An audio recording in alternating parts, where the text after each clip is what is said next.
Oi pessoal, hoje vamos recapitular Mana renascida como um personagem que nunca existiu. Por favor, curtam o vídeo e se inscrevam no canal, isso realmente nos ajuda muito. Aproveitem! Começamos no quarto de uma dama elegante e graciosa que acabou de dar à luz uma pequena menina chamada Lena. No entanto, ao conhecer o bebê, sua irmã Thalia parece contrariada, não exatamente a reação que você esperaria de uma irmã mais velha. Acontece que Lena é a protagonista de um romance criado por ninguém menos que a própria Thalia. Sua mãe, Roxana, convida a pequena Thalia para conhecer a nova adição à família. Roxana, Lena e seu pai, Julian, são todos personagens criados por Thalia para seu romance. Mas algo inacreditável aconteceu 4 anos atrás, ela morreu em um acidente de trânsito e renasceu dentro de sua própria história. Meio insano, né? Você pode pensar que isso seria um sonho realizado para uma escritora, mas Thalia chegou ao mundo de sua própria criação como um personagem que nunca existiu. No enredo, existem 3 famílias que vivem para proteger o mundo de espíritos malignos: a Casa Imperial de Acer, que atua como guardiões, a Casa Real de Celis, os Purificadores, e a Casa do Duque Irtil, Julian, que são curadores. No livro original, os protagonistas são uma criança de cada uma dessas famílias, incluindo Thalia e 2 meninos chamados Ace e Ryan. Como escritora, Thalia era famosa por usar enredos cruéis para torturar seus personagens, o que soa como algo típico de uma boa autora de romances, honestamente. Então, no dia em que Lena nasceu, a tristeza de Thalia vinha do fato de saber todas as dificuldades que aquele bebê teria que suportar e que ela mesma as havia projetado. Ela não consegue evitar sentir-se culpada. Valia, ou Tilly, como é chamada carinhosamente, tem atualmente 4 anos de idade, então obviamente ela está sempre um pouco sonolenta. Infelizmente, seu adorável pai sempre interrompe sua soneca. Embora ele seja literalmente o primeiro-ministro, ele diz que preferiria ser demitido para poder passar mais tempo com sua preciosa Tilly. Isso é fofo, Julian, mas você não tem um país para governar? Enquanto pai e filha estão juntos nos jardins, Julian pergunta à sua garotinha se ela viverá com ele para sempre. Naquela noite, enquanto está deitada na cama, Tilly traz à tona o assunto, e sua mãe pergunta se ela realmente quer isso ou não. Parece que isso é mais do que uma simples promessa afetiva, mas Tilly responde que sim, que quer viver com toda a família para sempre. Sua mãe, Roshan, fica emocionada e explica que provavelmente ele perguntou isso por causa de um príncipe de um reino vizinho que foi separado de seu pai. Como criadora deste mundo, Tilly sabe exatamente a que eles estão se referindo. Dado o atual momento da linha do tempo, ela pode adivinhar que Ryan Celis está prestes a chegar no Império. No reino de Celis, o pai de Ryan é o rei, mas na verdade é sua madrasta que detém o verdadeiro poder, e ela fará de tudo para garantir o trono para seu próprio filho. Assim, para proteger seu filho, o rei não teve escolha a não ser enviá-lo embora, usando os estudos como desculpa. Isso é tão perturbador. Por que os pais de Mana sempre são tão terríveis? Apenas tratem seus filhos direito, pessoal, não é difícil. Como você pode imaginar, Ryan teve uma infância bem miserável até agora. O ano que ele está prestes a passar com Acer será o melhor que ele já teve. Ryan e Tilly têm quase a mesma idade, então acho natural que o pai dela simpatize com o pobre garoto. Enquanto Julian está em seu escritório, refletindo sobre o estado do reino de Celis, sua filha entra de repente, fazendo-o sorrir pela primeira vez. Tilly está toda sorrisos e ansiosa para brincar com o pai, mas ela não quer brincar de vestir bonecas ou tomar chá como as meninas normais. Não, Tilly quer encenar uma situação de reféns com seu coelhinho de pelúcia, porque, claro, ela quer. Assim são os autores, sempre procurando aumentar o drama. Ela se intitula Rainha Demônio e diz ao pai que o coelhinho é um príncipe de um reino vizinho. Se Julian salvar o coelhinho, ele terá uma boa relação com o reino e até poderia dominá-lo. Consegue ver aonde isso vai? Enquanto Tilly faz seu pai correr pela propriedade para sua diversão, Ace é informado de que ele e a filha mais velha da família Hall passarão muito mais tempo juntos, o que o pequeno garoto está bem contente em ouvir, já que seu pai disse que Tilly seria sua noiva um dia. Espera, o quê? Será que Tilly sabe disso? Quero dizer, sei que ela literalmente escreveu a história, mas será que os personagens estão saindo do roteiro? Naquela noite, Julian, Roxana e Tilly estão jantando juntos, e Julian faz uma sugestão nada sutil de que sua filha os acompanhe ao Palácio Imperial. Ela imediatamente diz não, porque é uma garota empoderada e pode fazer o que quiser. Mas quando Tilly ouve sua mãe discutindo o noivado, ela começa a surtar. E isso definitivamente não faz parte da história original. No romance, Ace tem uma enorme paixão por Lena, então Tilly está preocupada que, se aceitar o noivado, possa haver problemas com sua irmã no futuro. Embora, honestamente, acho que essa não deveria ser sua maior preocupação no momento. Não seria mais importante descobrir se ela realmente quer se casar com esse garoto, especialmente considerando que ele será um futuro imperador e isso faria dela uma imperatriz um dia? Em um esforço para se manter fiel ao enredo original, Tilly concorda em ir ao Palácio Imperial para conhecer Ace e fazê-lo odiá-la. Alguns dias depois, a viagem tão aguardada acontece. Tilly imediatamente faz sucesso com a Imperatriz e seu filho, e Ace é todo charme e boas maneiras. Vai ser difícil afastar esse garoto quando ele crescer. Os adultos discutem o noivado e todos concordam que é cedo demais para falar sobre algo sério, já que as crianças têm apenas 4 anos. Finalmente, alguém falando algo sensato. Para realmente deixar o ponto claro, Tilly diz na cara de Ace que ele não é o tipo dela, o que é meio rude. Quero dizer, olha para aquele garoto, ele é a coisa mais fofa que já vi e ele será imperador um dia. Começo a achar que Tilly está com a ideia errada. Sinceramente, ela não está pegando leve. Quando Ace aponta que deu a ela seu morango, Tilly se oferece para cuspi-lo de volta. Sua mãe, Roshana, rapidamente leva Tilly para fora, para que ela possa dissipar sua raiva infantil. Roshana promete à filha que nunca a forçará a casar. O único motivo pelo qual os pais queriam que seus filhos se encontrassem em primeiro lugar é porque Ace, como príncipe imperial, é bastante solitário. Ele tem muitas pessoas cuidando dele, mas ninguém da sua idade para tratá-lo como uma criança normal. Tilly sabe disso tudo, afinal, ela criou o personagem para ser assim, então o mínimo que ela pode fazer é ser sua amiga, contanto que não haja mais conspirações de casamento. Quando ela volta para junto dos outros, Ace está esperando com um pedido de desculpas e uma cesta cheia de morangos, e quem poderia recusar isso? Eles concordam em ser amigos, mas, avançando alguns meses, Tilly já está entediada. Tudo o que eles fazem é comer lanches, dar passeios e ler livros de histórias. Uma tarde, enquanto Ace lê Cinderela, ele inesperadamente a convida para dançar, e ele realmente faz tudo com perfeição. Lá fora, há um pintor, um pianista e até a imperatriz observando a dança, sem pressão para as crianças, claro. Quando eles começam a dançar, Tilly acidentalmente pisa no pé de Ace, e, por algum motivo, isso parece afetá-la profundamente, fazendo com que ela se retraia e fique desanimada. No dia seguinte, ela volta ao seu estado habitual de desinteresse, enquanto o príncipe faz o máximo para agradá-la. Ele sugere um passeio pelo jardim e até oferece uma carona nas costas. Às vezes, esqueço quem tem o status mais alto aqui, já que é Tilly quem recebe o tratamento real. Enquanto caminham, Ace pergunta sobre a pequena Lena, dizendo que costumava querer um irmão mais novo, mas que, agora que tem Tilly, está satisfeito. Acho que eles são meio que como irmãos, pelo menos da maneira que discutem, mas Tilly não gosta que ele a veja como uma irmã e reage irritada. Tentando se redimir, Ace diz que estava apenas brincando e que realmente gosta dela, e que ninguém o faz sorrir como ela faz. Nossa, garoto, vá com calma. Embora romântico, ele parece se sentir mais confortável com Tilly do que com qualquer outra pessoa. De todos os seus amigos, ninguém mais entende o que é ser filho de uma das 3 grandes famílias de que o império inteiro depende. Obviamente, Tilly não gosta muito disso, talvez porque ela não é Thalia Artil, ela quer ser apreciada por mais do que apenas esse papel que está desempenhando. Mas Ace não é bobo. Ele percebe sua reação e pergunta diretamente se Tilly o odeia. Na verdade, ela acha difícil estar perto dele. Quando Ace era apenas um personagem, fazia sentido ele ser altruísta, perfeito e sempre pensar nos outros. Mas agora que ele é uma pessoa real, Tilly se sente culpada. Ele é apenas uma criança, afinal. Se não fosse pelo enredo original, talvez ele pudesse ser um pouco mais egoísta e viver para si mesmo. Obviamente, ela não pode dizer tudo isso para ele, então acaba ficando frustrada com ele. Deve ser difícil estar presa em um corpo tão jovem e ainda ser esperada para agir como uma criança. Eu sei que teria enlouquecido se estivesse na posição de Tilly. Ao voltar para casa naquela noite, Julia informa a Tilly que 2 membros da família terão um encontro no final de semana. Ah, isso com certeza vai ser interessante. Já sei que Tilly vai dizer algo imprudente sobre o príncipe na frente do pai dele, o imperador. Enquanto isso, a família imperial está reunida no quarto de Ace após colocá-lo na cama para dormir. O imperador pergunta à sua esposa, Lia, o que ela acha da pequena Tilly, e ela a chama de um anjo. Sério? Mesmo depois de Tilly ter saído furiosa e agido como uma princesa arrogante? Mas talvez seja por isso que Lia goste dela. Lia tem estado preocupada com seu filho há algum tempo. Ele é maduro demais para a idade, sempre tão dedicado ao império que escolhe amigos com base no valor político deles. Pode ser bom para Ace ter alguém com quem possa relaxar e, até mesmo, levar uns golpes emocionais de vez em quando, e sabemos que Tilly está mais do que qualificada para isso.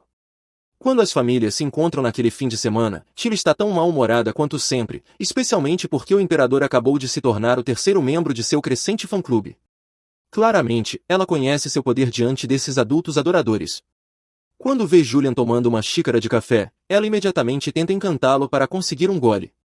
Ei, Tilly, você se lembra que é uma criança, certo? Não pode tomar café, amiga. Decepcionada, Tilly aceita um donut oferecido pelo príncipe imperial e até o divide ao meio para que possam compartilhar. Logo ela já teve o suficiente dos adultos babando sobre o quanto eles são fofos, então Tilly arrasta Ace para brincar lá fora. O doce príncipe até tenta pegar um pouco de café para ela com a equipe da cozinha, mas eles apenas dão os grãos de café, e como Ace não sabe o que fazer com isso, ele simplesmente morde um deles. Pobre, inocente Ace. Deveria ser engraçado, mas, em vez disso, desencadeia uma memória do passado de Tilly no mundo real, e ela de repente fica triste. Ace tenta segurar sua mão, e ela grita com ele, exigindo que voltem para casa imediatamente. Poxa, para alguém que secretamente é um adulto, ela realmente age como um bebê às vezes. Ace tenta acalmá-la, mas Tilly está decidida.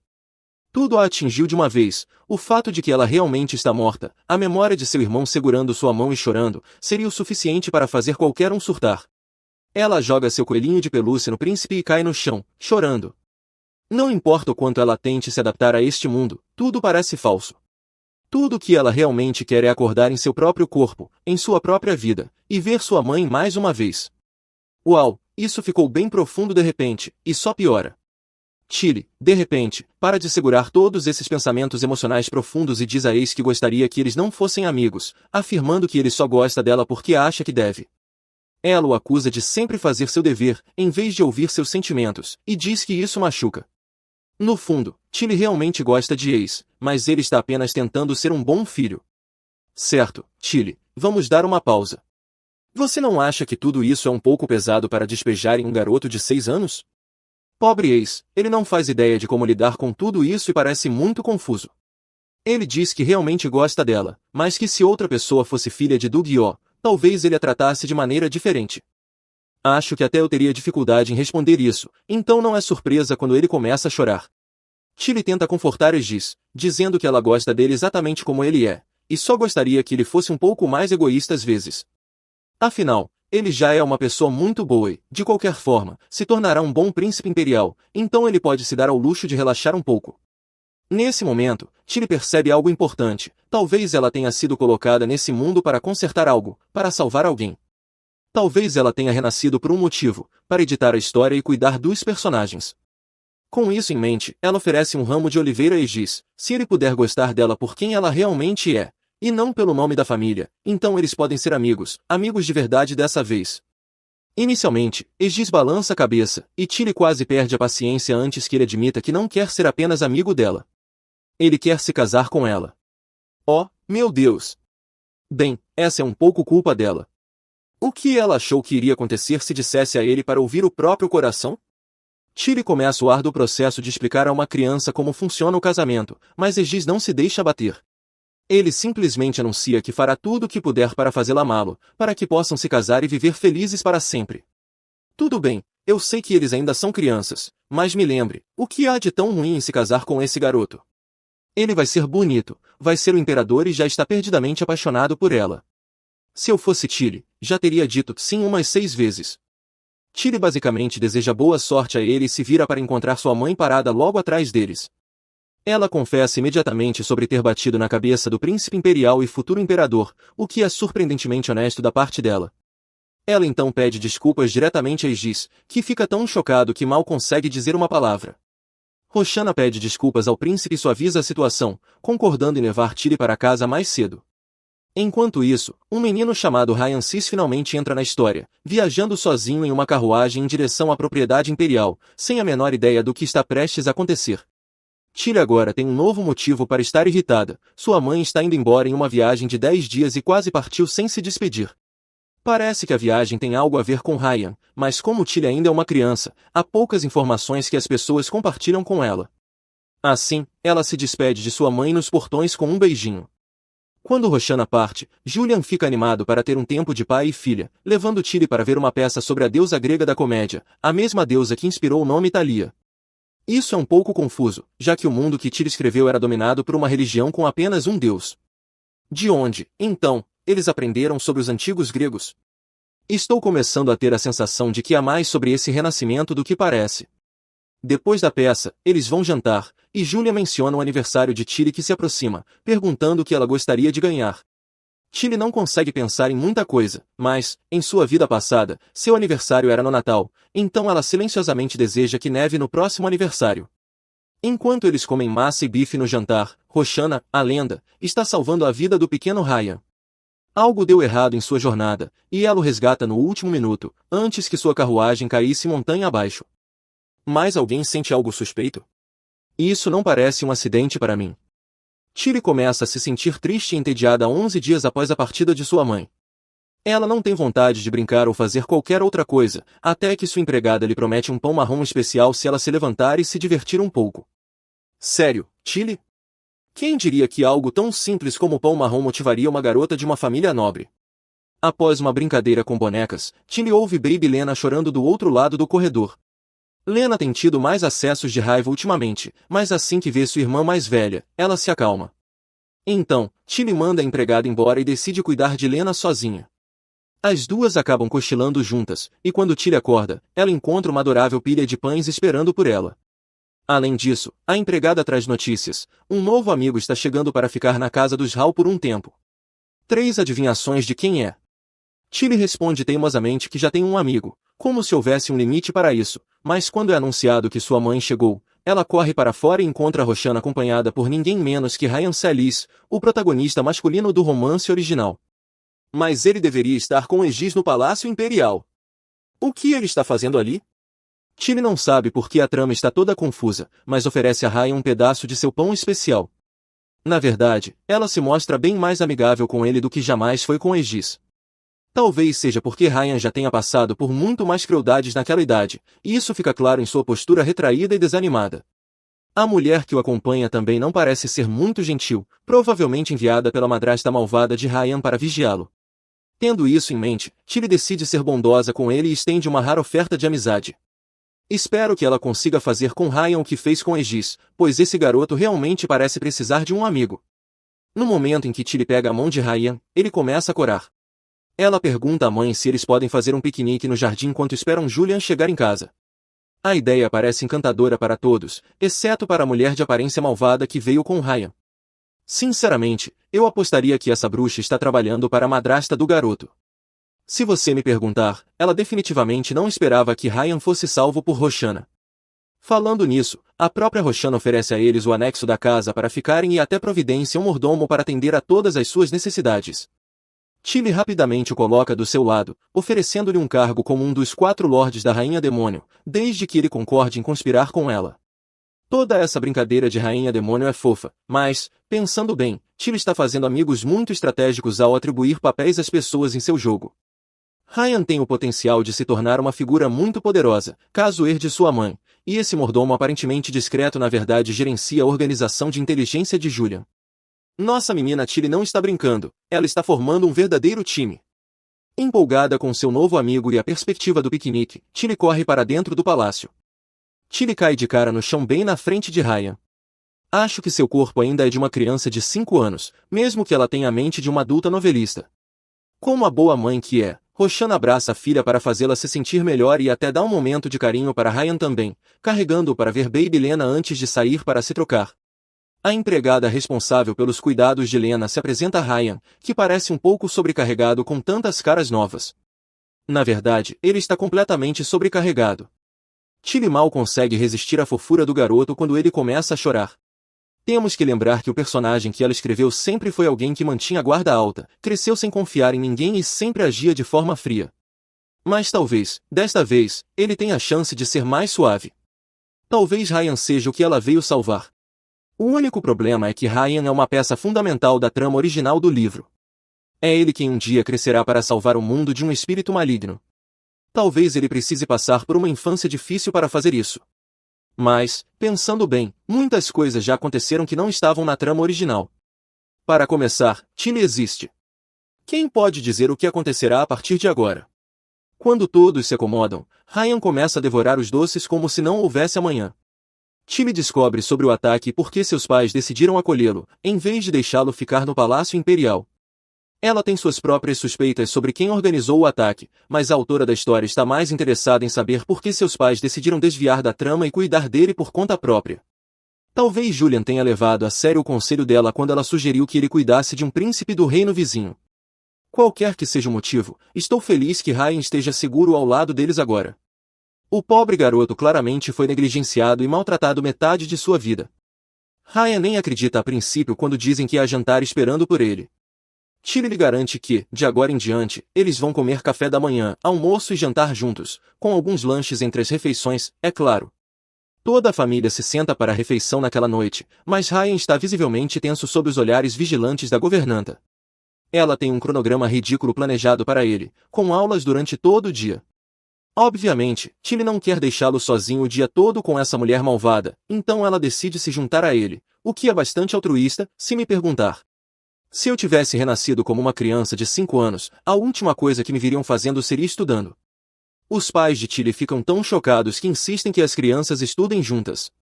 Aparentemente, é a primeira vez que Tilly considera participar de aulas, o que não é surpreendente, já que ela tem a mente de uma adulta. A governanta resiste, mas não tem escolha senão aceitar. No momento em que Tilly se senta para sua primeira aula, ela imediatamente se arrepende da decisão, pois descobre que o trabalho escolar de Ryan não é nem educacional, é apenas copiar um texto repetidamente, cheio de palavras complexas demais para uma criança entender. É óbvio que ele não consegue captar o significado do texto. A professora está claramente sendo cruel. Ela chega a ser rude na cara de Ryan sobre o pouco esforço que ele coloca nas aulas. Bom, eu também não faria muito esforço se me pedissem para copiar as obras inteiras de Shakespeare 5 vezes por dia.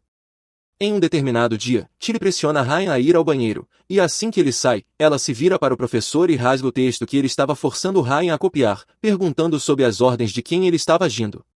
O tutor, cujo nome é Daniel, não se intimida muito, ele pensa que Tilly é apenas uma garota mimada fazendo uma cena porque não quer estudar. Mas, coitado, ele subestimou a pessoa errada. Tilly não perde tempo e dá a Daniel duas opções, ou ele deixa o trabalho e sai do reino imediatamente, ou ela contará aos pais sobre o ocorrido e eles o punirão por insultar a realeza. E, por sinal, a pena máxima por insultar a realeza é a morte. Tilly não está para brincadeiras. Quando Daniel percebe que ela não está mentindo, ela lhe oferece uma última alternativa, ele pode parar de abusar de Ryan e começar a dar aulas adequadas para uma criança de 5 anos. Olhando para essa pequena garota, inclinada sobre a mesa como uma chefe da máfia, ele obviamente escolhe a terceira opção. Infelizmente, Daniel não é o único responsável pelas aulas de Ryan. Quando eles saem da sala, Ryan admite que um dos outros professores o chicoteou 30 vezes por não ter passado em uma prova. Que situação terrível para esse pobre garoto. Os abusos que ele sofreu são profundos, e Tilly sabe que terá uma longa batalha pela frente se estiver determinada a mudar a vida dele.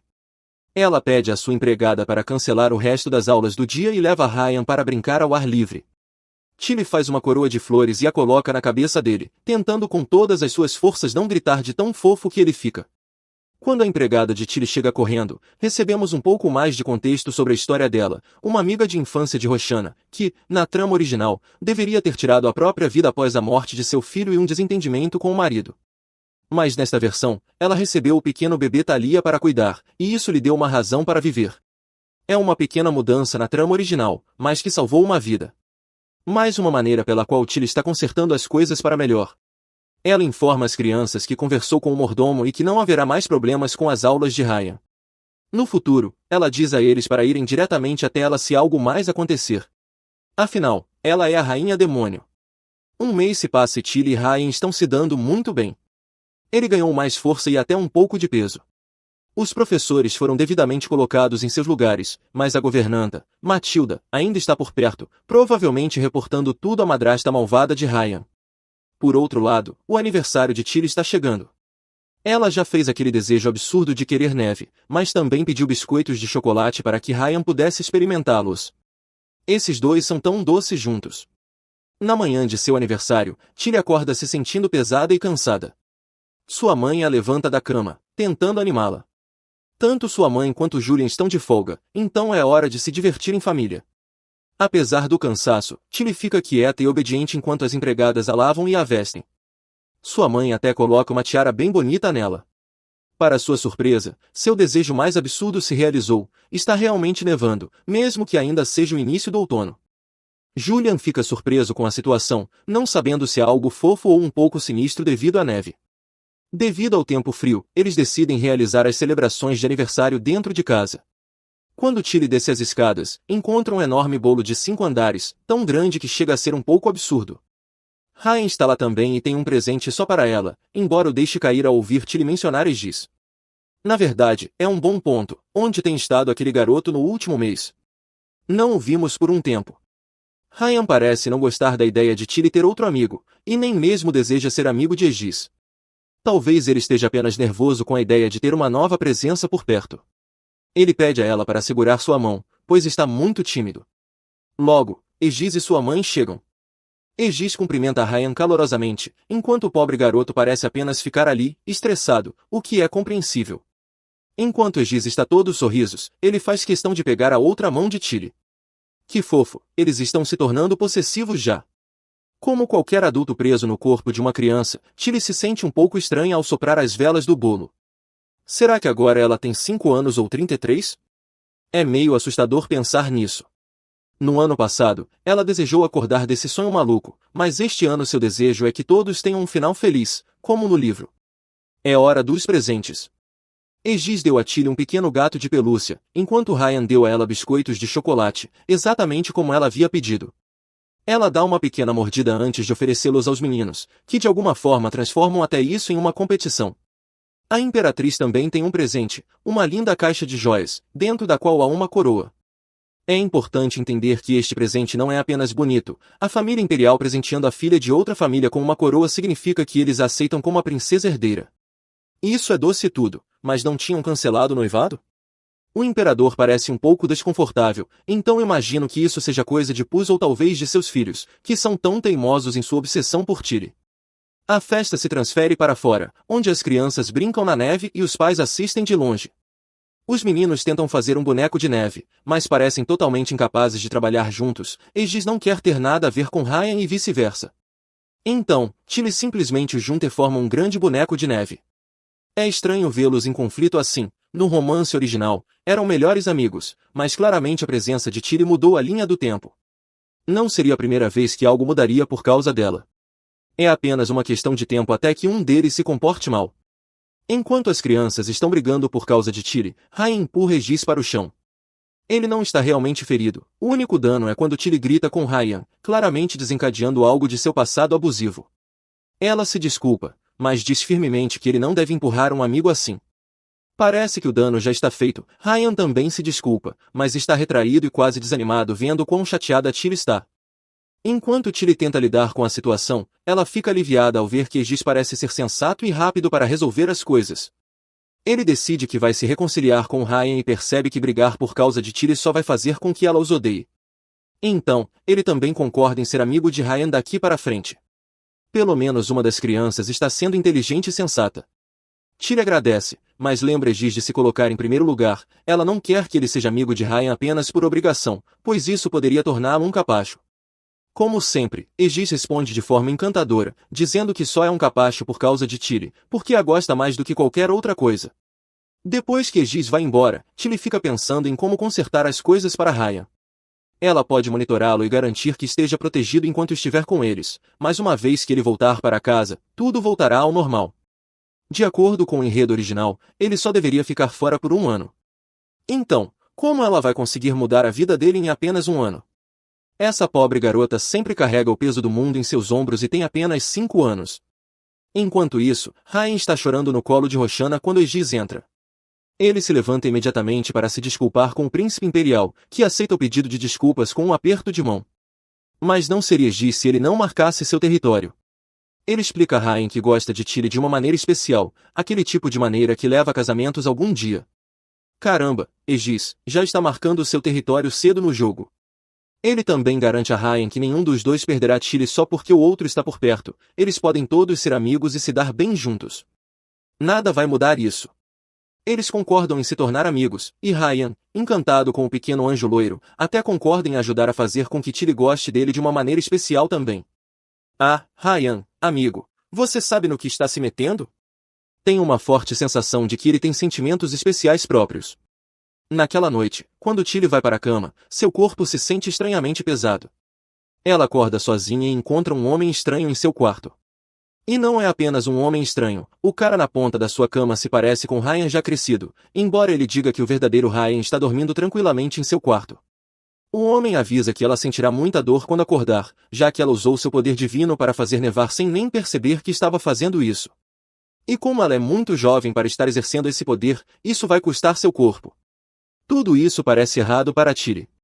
Não há poder que possa controlar o clima e, além disso, ela não é a destinada a herdar o poder divino, isso é Lena.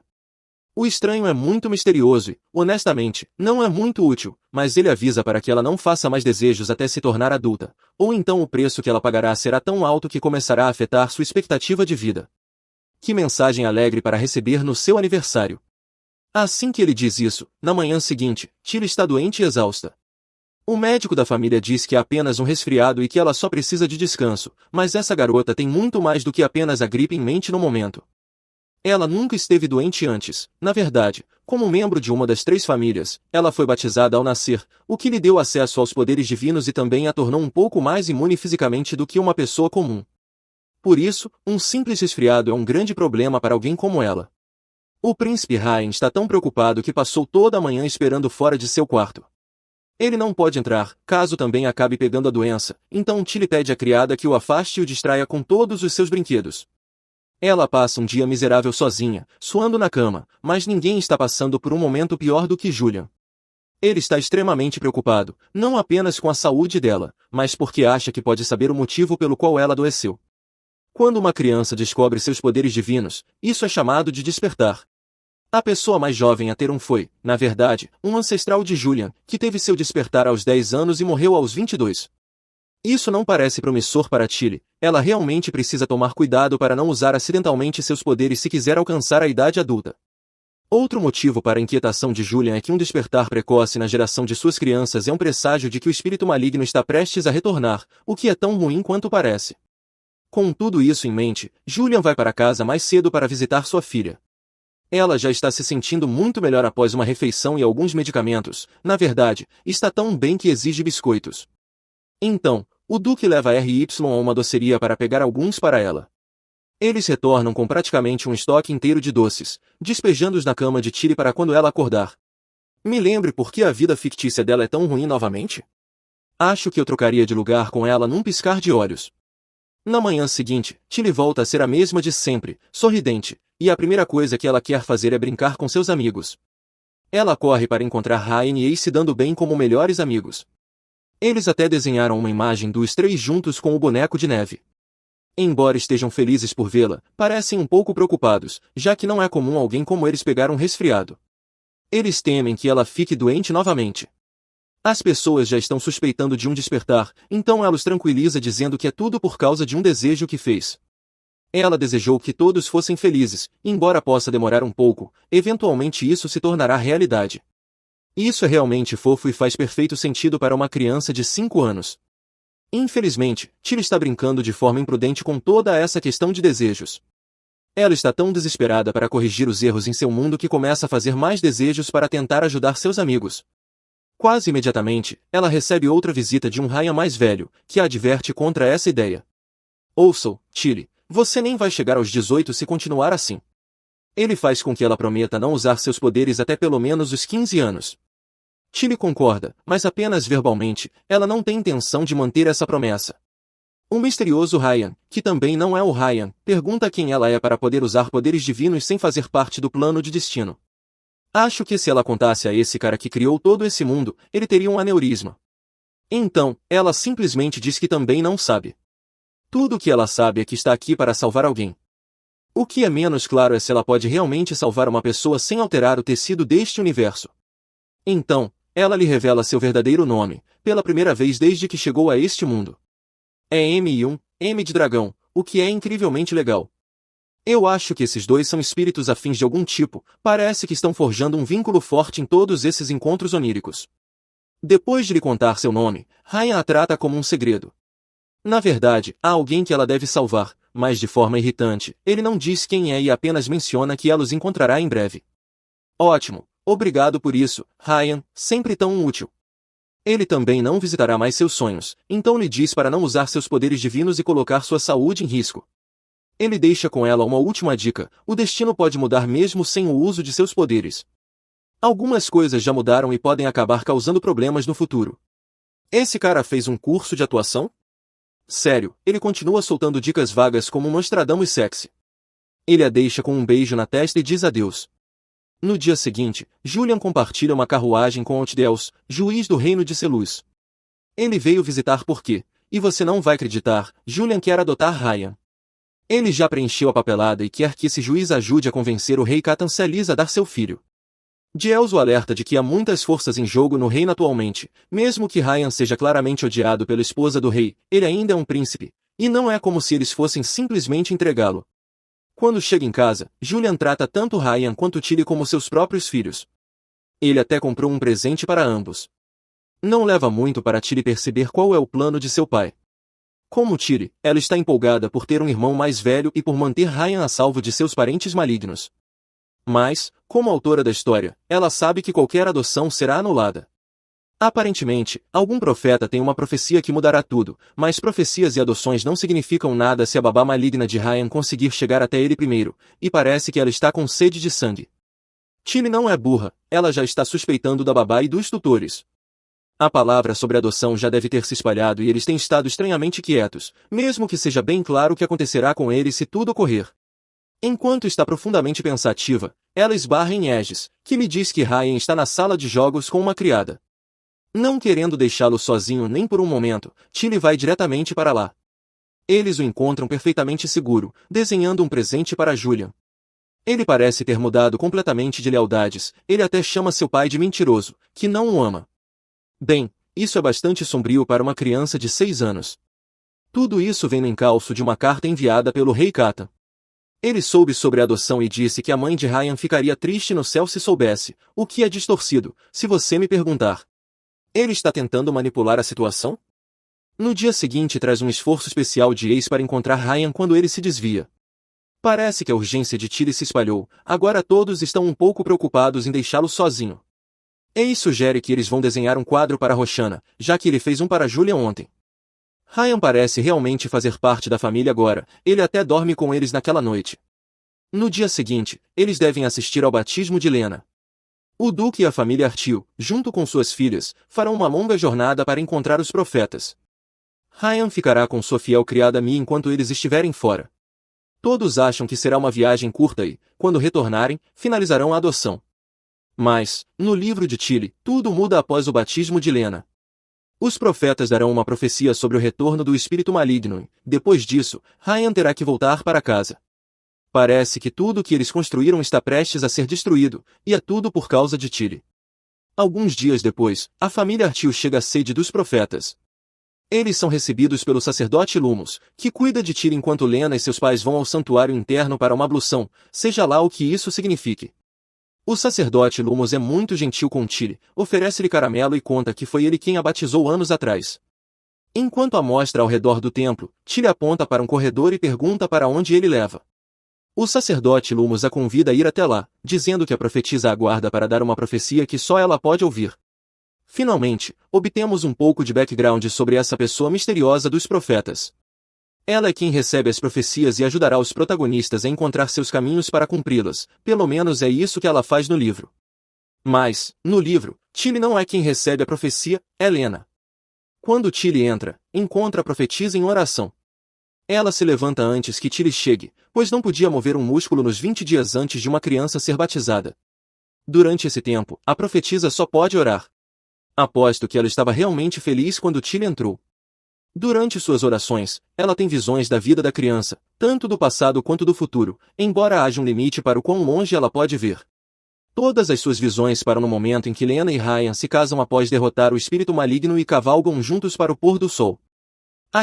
Eu me pergunto por que isso acontece, talvez porque um certo autor tenha terminado o livro naquele ponto. A profetisa e Tilly caem de joelhos. A profetisa confessa que não há profecia, ela apenas mentiu para que pudesse vê-la e perguntar a Tilly sobre o caminho que ela deve seguir. Bem, isso é um pouco estranho, um oráculo de 1000 anos pedindo orientação a uma criança de 5 anos.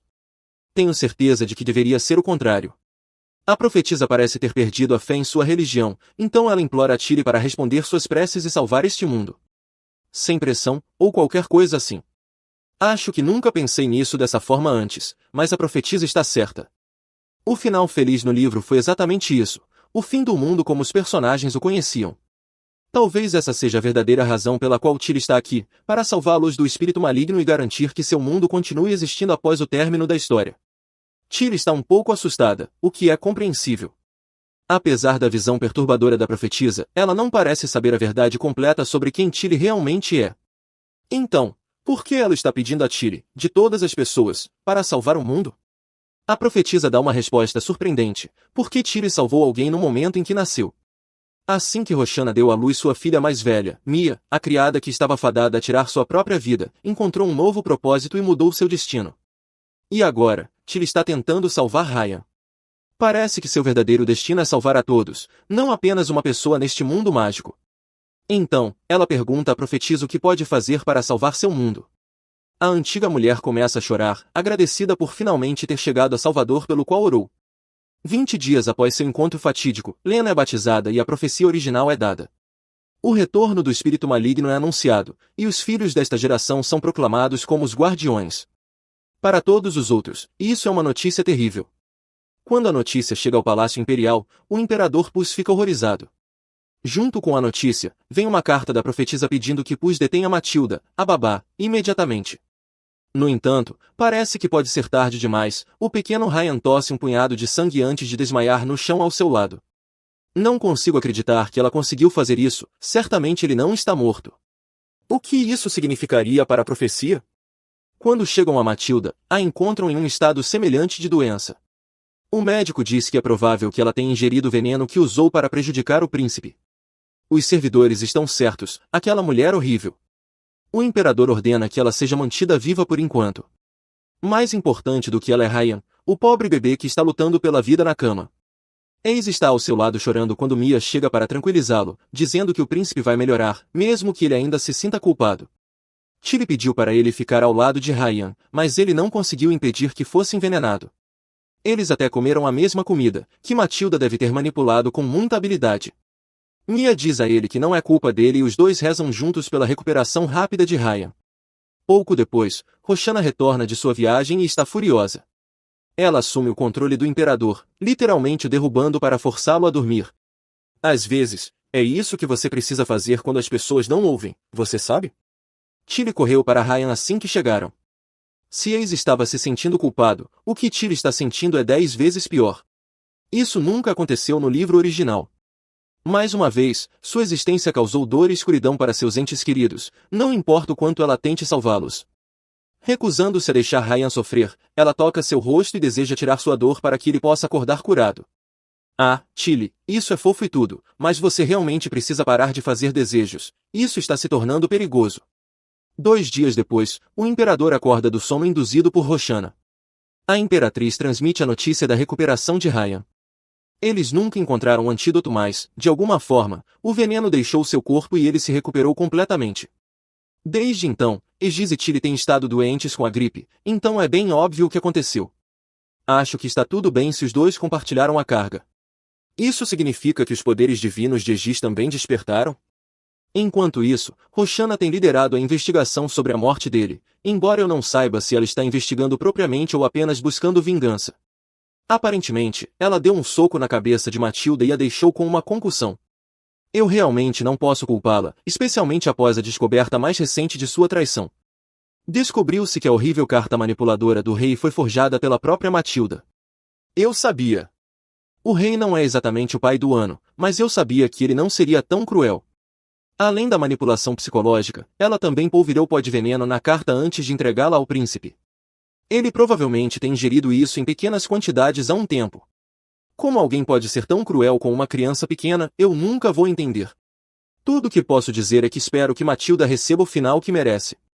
Enquanto isso, Tilly e Aegis estão suando a febre na cama juntos. Ela pergunta ao príncipe imperial se ele fez um desejo, e ele admite que rezou para compartilhar a dor de Ryan. Tilly parece irritada, embora ela não tenha muito o que dizer, considerando que fez exatamente a mesma coisa. Ela diz a ele para nunca mais fazer um desejo, caso ele se machuque. E, pela primeira vez, o príncipe diz não. No seu último aniversário, ele desejou que eles se casassem, e ele já jurou fazer o mesmo desejo no próximo ano também. Oh, meu Deus, isso é adorável, mas, querido Aegis, você pode nem mesmo chegar ao seu casamento se continuar usando seus poderes divinos dessa forma. A notícia chega ao rei Nocus sobre seu filho, e o rei fica furioso. A rainha nega todas as acusações, mas é óbvio que ela teve um papel nas ações de Matilda, de onde mais ela teria conseguido o veneno ou o selo real para a carta falsa. Sua crueldade finalmente empurra o rei Catan para o limite, e ele jura na frente dela que fará de Ryan um rei algum dia. Bem, isso é doce e tudo, mas o que isso significa para a adoção? De volta à casa dos Raan, Ryan finalmente está bem o suficiente para sair da cama. O Duque e Tis estão lá para assistir ao seu primeiro passo, como os pais ansiosos que são. Ele agora sabe que a carta foi forjada e se desculpa por ter escondido isso de todos. Ele acha que a adoção será cancelada, mas, aparentemente, ela já foi aprovada. O rei concordou antes da profecia ser dada, então agora ele é oficialmente filho deles. Ryan está grato, mas, para a surpresa deles, ele quer voltar para casa. Claramente, ele sente um forte senso de dever após o anúncio do retorno do espírito maligno. E eu suponho que não importa onde ele esteja, eles ainda serão seus pais legais, então eles podem visitá-lo o tempo todo. Quando ele anuncia sua decisão a Aegis e Tilly, eles ficam com o coração partido.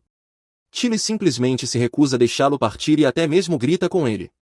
Em vez de responder, ele apenas os abraça. Ele sabe que foram eles quem o salvaram e quer retribuir o favor protegendo os dois. E para fazer isso, ele precisa voltar para casa. Ele agradece a eles por tudo e se despede com lágrimas nos olhos. Ele diz que nunca os esquecerá. Em troca, Tilly o incentiva a nunca desistir e garante que eles sempre estarão lá para ele, não importa o que aconteça. Com isso, Ryan parte. Agora, é de volta à dupla original, Tilly e Aegis. Não demora muito para que Aegis imediatamente retome sua prioridade número 1, fazer com que Tilly se apaixone por ele. Pouco mais de uma semana após a saída de seu concorrente, ele a convida para um encontro, planta um beijo em sua bochecha e segura sua mão. Calma aí, amigo, devagar com a paixão. Só porque Ryan se foi não significa que você pode enlouquecer com romance. Avançando uma década ou mais, nossa pequena Tilly está toda crescida. Ela está fazendo viagens para a cidade grande, ensinando garçons a fazer café e até andando disfarçada para esconder sua identidade. Sim, muita coisa mudou. Lena também está um pouco mais crescida. As meninas têm uma relação muito amorosa e ainda são muito próximas dos pais. Após sua visita secreta à cidade, Tilly toma café da manhã com todos juntos. Claramente, ela tem forçado quase todo mundo a aprender a arte de fazer café, já que imediatamente pede um para a equipe da cozinha também. Depois de ver sua irmã mais velha bebendo café, Lena também está animada para experimentar. Ela pergunta se podem fazer uma viagem à cidade juntas para provar o café em uma cafeteria e também comprar um presente de aniversário para Aegis, já que sua cerimônia de maioridade está se aproximando e será uma grande ocasião. Eu percebi agora que vamos ver cada um deles já crescido. Eu me pergunto se Aegis ainda está obcecado em se casar com Tilly. Será que é ruim ou meio que torcer para que ele ainda esteja? Acontece que Aegis ainda está pensando em casamento, só que não da mesma forma que quando era criança. Com sua maioridade se aproximando, muitas famílias nobres esperam garantir uma aliança propondo suas filhas a ele. Uma dessas sugestões vem de uma jovem dama, Lady Gil, que não tão repentinamente oferece para acompanhá-lo a festas em seu lugar quando ele se tornar um adulto. Mas até mesmo Lady Gil está ciente de seus sentimentos pela jovem dama Tilly. Parece que quase todos sabem de suas intenções, exceto ela. Enquanto isso, Tilly e Lena estão de volta à mesma cafeteria que Tilly visitou naquela manhã, disfarçada. Ela tem um grande interesse nesse negócio e construiu uma boa amizade com um dos garçons, embora, claro, ele não a reconheça como Lady Talia Raan. Lena pode ver seus pensamentos se voltando para o trabalho e pede que ela relaxe um pouco. Afinal, estão na cidade e as irmãs não têm muita chance de sair e ser elas mesmas. Tilly tem estado muito ocupada com a cafeteria, então ela tenta relaxar um pouco. A conversa logo muda para o presente de aniversário de Aegis. Ela não tem ideia de como escolher um presente que seja significativo e não exagerado, e Lena não está ajudando, fazendo um grande drama sobre isso. Ela mesma decidiu dar a ele um cavalo, o presente clássico para um rapaz que está atingindo a maioridade. A situação do presente também é complexa porque Tilly está tentando significar amizade e não algo muito romântico com seu presente. A situação ficou ainda mais complicada desde que eram crianças. As três famílias não podem se casar entre si para garantir a continuidade de suas linhagens, então, no final das contas, ela opta por abotoaduras e as compra com um conjunto especial de rubis para torná-las um pouco mais emocionantes. Após o café e as compras, as irmãs estão passeando pela cidade quando Lena pergunta se Tilly já decidiu sobre um presente para o próprio aniversário. Claro, alguém organizou algo, e Tilly já tem uma ideia, mas não quer revelar o segredo ainda. Tudo o que está disposta a dizer é que envolve um par de safiras roxas para algo que ela vai precisar quando for um pouco mais velha. Olha só quem está sendo misteriosa agora. Parece que Tilly aprendeu a jogar o jogo ao longo dos anos. Falando nisso, qual é a idade da autora agora? Na casa dos 40? Alguém mais acha um pouco estranho flertar com um adolescente quando se está na casa dos 40? De qualquer forma, em um dos seus encontros semanais, que são realmente apenas encontros se me perguntar, Ace faz uma confissão chocante, ele não quer ser imperador. Tilly fica surpresa, mas não o repreende. No final das contas, ele significa o suficiente para ela para que ela nunca o forçaria a fazer algo que não deseja. Só que há um pequeno problema com essa ideologia adorável. Aegis é o único herdeiro do trono imperial e será nomeado príncipe herdeiro durante sua cerimônia de maioridade. Ambos parecem obstáculos bastante grandes para mim. Ace explica que está feliz em salvar o mundo, mas viver como imperador depois disso parece um sacrifício, como se ele estivesse abrindo mão de sua própria felicidade pelo bem de sua família. Chega o dia da cerimônia e, claro, Aegis cumpre seu dever aceitando a posição de príncipe herdeiro, enquanto Tilly vai se trocar para o banquete. Sua irmã e o novo príncipe elaboram um plano para vesti-la com um vestido branco deslumbrante e uma tiara correspondente. Espera, é isso que eu acho que é? Tilly não suspeita de nada enquanto está colocando o elaborado vestido e a tiara. Ela não suspeita de nada mesmo quando Aegis aparece usando literalmente o mesmo traje combinando. É como quando eram crianças e ele a convidou para dançar no jardim. Ah, não consigo, é tão fofo. Tilly realmente não está captando a mensagem, mesmo que ele esteja dando todas as dicas possíveis sobre casamento e o quanto ele se importa com ela. Eventualmente, ele simplesmente se inclina para o ouvido dela e diz que a adora. Ele realmente é o homem perfeito. Como Tilly conseguiu recusar ele até agora, eu realmente não entendo. Tilly não pode mais fingir ignorância. Quero dizer, olhe para ela, toda vestida com um traje combinando com Aegis. Está bastante óbvio o que ele está tentando dizer. Sentindo-se um pouco desconfortável, ela lhe lembra que não são mais crianças e que não podem brincar da mesma forma que costumavam. Ele simplesmente não entende o ponto dela. Ele estava sério então e está sério agora. Como Tilly adivinhou, seu melhor amigo de infância tem enfrentado pressão de todos os lados para assumir sua posição como herdeiro do trono imperial e se casar o mais rápido possível. Ele volta, mas tudo o que consegue pensar em Tilly se ela realmente o levaria a sério, e se eles poderiam encontrar uma maneira de ficarem juntos, então toda essa bobagem de profecia não seria tão difícil de lidar. Ele parece determinado a colocá-la em primeiro lugar e desistir de sua chance ao trono. Além disso, salvar o mundo já não é uma tarefa grande o suficiente? Tenho quase certeza de que podem deixá-lo de lado depois disso. As portas se abrem, e Thalia e Aegis entram no banquete parecendo o futuro casal do Império. Claro, Aegis tem que dançar com Helena e Gil em algum momento, e só de olhar, Tilly percebe que Helena está de olho nele. Mas, como sempre, Aegis não presta atenção em ninguém além de Tilly. Assim que a dança termina, ele corre direto para perguntar se ela está bem. Ela está, na verdade, meio entediada, então, em vez de dançar, sugere que comecem a beber. Acho que já sei para onde isso está indo. Convenientemente, Aegis ganhou várias garrafas de licor muito caras de aniversário, então eles tinham muitas opções. Tilly já conseguiu permissão dos pais para ficar fora até tarde, então parece que os jovens terão uma festa particular depois. A bebida escolhida de Tilly é o whisky, porque ela é simplesmente uma boss assim. Aegis parece um pouco intimidado pela bebida, mas Tilly já tem uma vida inteira de experiência. Talvez seja por isso que seu parceiro de bebida fica bêbado tão rápido enquanto ela mal sente o efeito. O pobre coitado parece que está prestes a desmaiar. Vendo a condição dele, Tilly decide que é hora de ir para casa. Ela devolve a tiara, perguntando se ele preparou tudo isso sozinho. É bastante óbvio que eles estão combinando da cabeça aos pés, até mesmo nas joias, mas mesmo assim Aegis insiste que não teve nada a ver com a roupa dela. Quando ela o chama de mentiroso, ele aponta que ela também mentiu para ele outro dia, quando disse que não tinha certeza sobre o futuro deles. Tilly ri meio sem graça, mas as coisas ficam quentes de repente quando Aegis pergunta se pode beijá-la. Não criem expectativas, pessoal, nossa protagonista indeciso rejeita imediatamente. Sério, ela não poderia ceder só dessa vez? É o aniversário dele, e ele está mais bonito do que nunca. Felizmente, Edis não dá muita escolha para ela e praticamente rouba um beijo. No começo, é só um selinho, mas então ele avança para um beijo de verdade. Tilly fica tão atordoada que nem consegue falar e diz deve ser um ótimo beijoqueiro. Depois, provavelmente, do melhor beijo da vida dela, por alguma razão, Edis decide que agora é um ótimo momento para perguntar sobre a profecia que ela recebeu quando era mais nova. Acho que ele estava esperando que ela soltasse algo enquanto estivesse bêbada, mas a única pessoa bêbada ali era ele. Um pouco irritada, Tilly decide que é hora de ir embora. Ela tenta devolver a tiara também, mas ele inventa uma desculpa e basicamente promete agir como se nada tivesse acontecido no dia seguinte, contanto que ela fique com a tiara. Obviamente, ela não tem muita escolha depois disso. Assim que ela está tentando sair, Edis faz outra confissão. Todo ano, em seu aniversário, ele faz o mesmo desejo, mesmo que Tilly tenha dito para ele não fazer. Parece previsível, né? Ele deve ter desejado que eles se casassem um dia. Bem, na verdade, ele só desejou que ela o amasse de volta.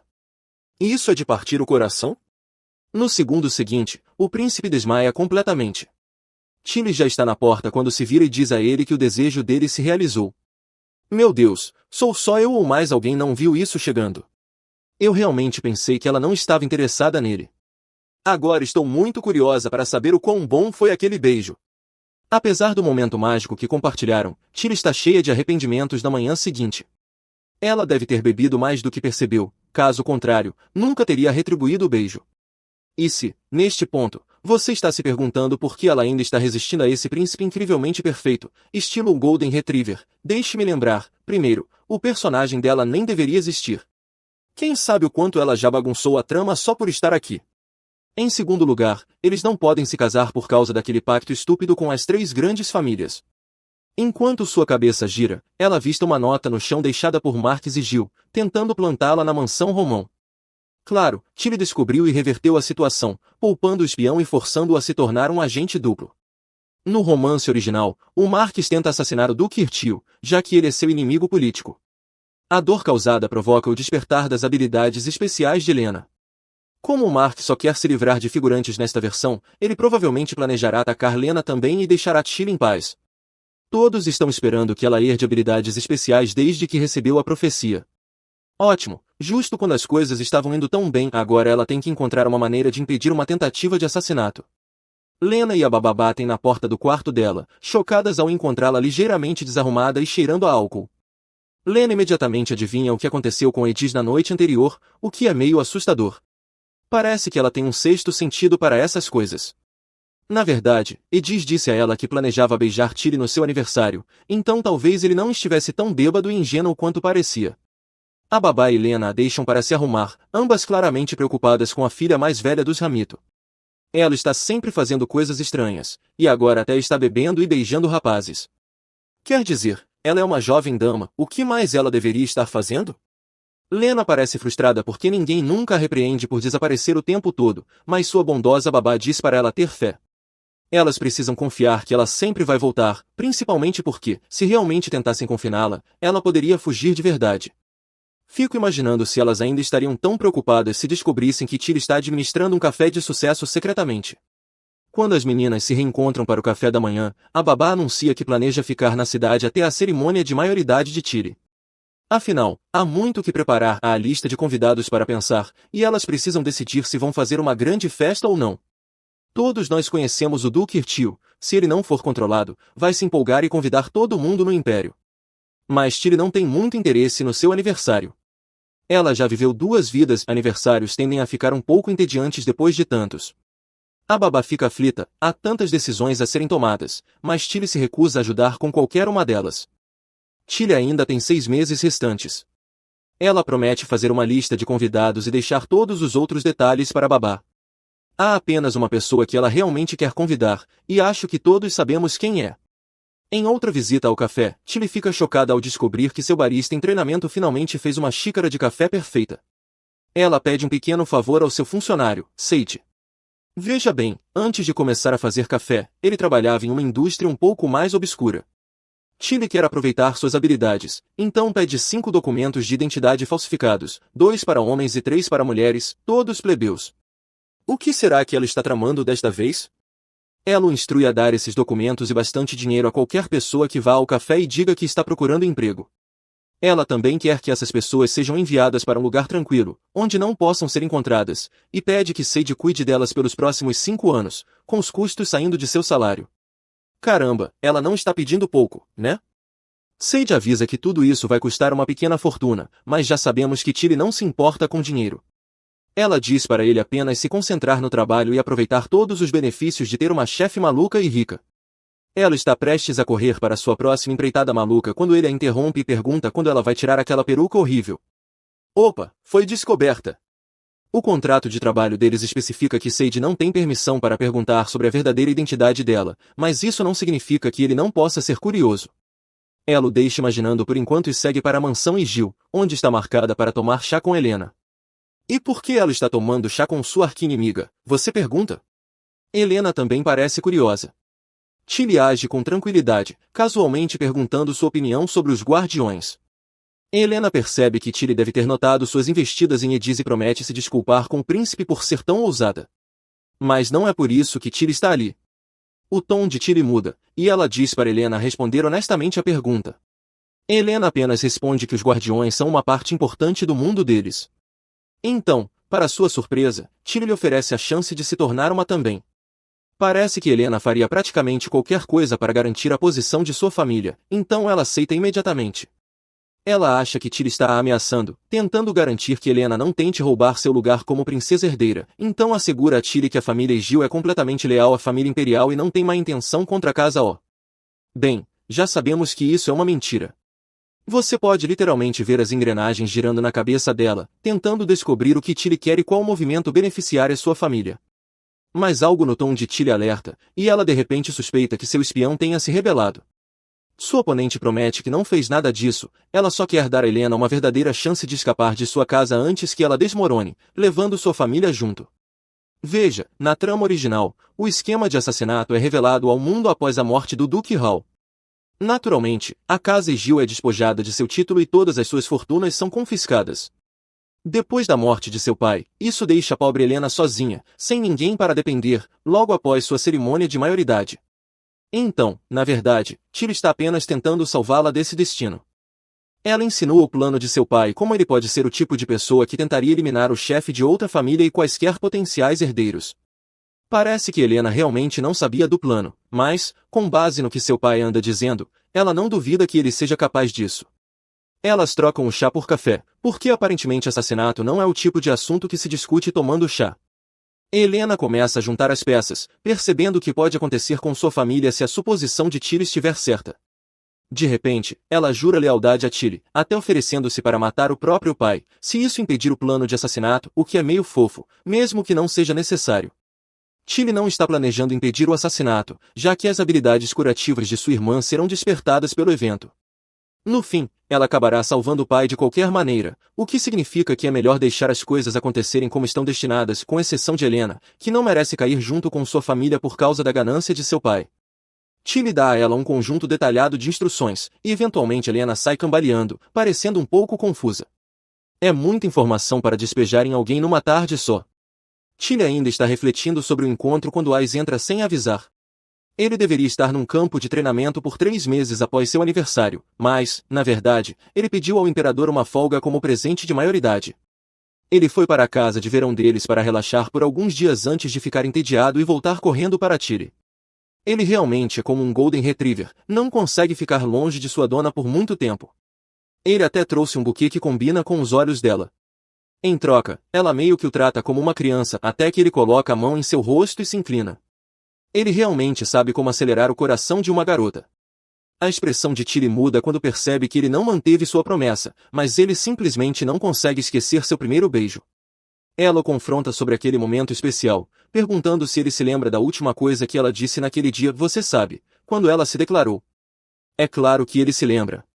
Agora ela está numa posição desconfortável porque tudo está às claras. Ele até achou que fosse um sonho em certo momento, mas depois de perceber que realmente aconteceu, ele veio vê-la imediatamente. Agora Tilly se sente boba por ter mencionado isso.